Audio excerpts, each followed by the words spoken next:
So why is Amsterdam different to London to work in?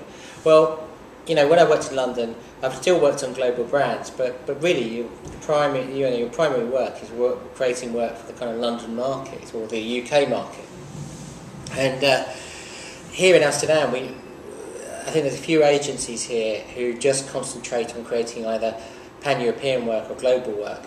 And really, our market isn't Holland. We don't really make work for a Dutch. You know, if we make work for a Dutch company, it's to go around the world, not just to run locally.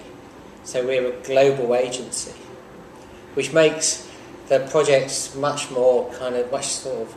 They have to work in many different languages. Everything has to, as you know, the obvious stuff really for international work. But being here, this place is full of different people from different nationalities. We had 20 different nationalities in 180, and so we're a kind of global agency, a kind of global hub, just here in the office, and that's how we kind of tackle the issue of creating work that means something for people globally, because we're all sitting here around a desk and we're all kind of talking, and we're from all our different backgrounds and different cultures. So it's very different. It's very, very international.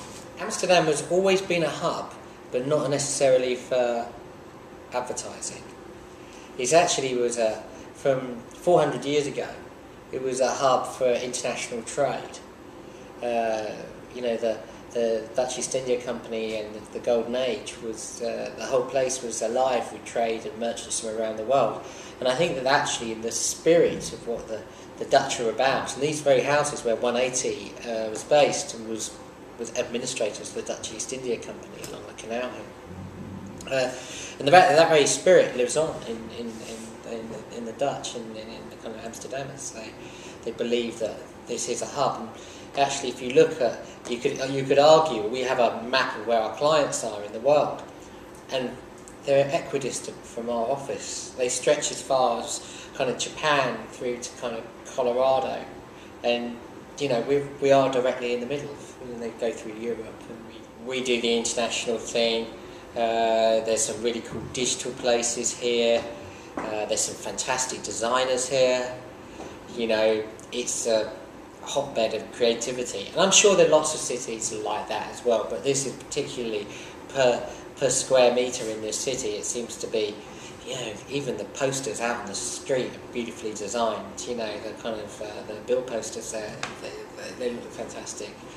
So I think there's been the telephone book here was designed by a famous designer in the 1970s. They have this thing that everything has to have this aesthetic.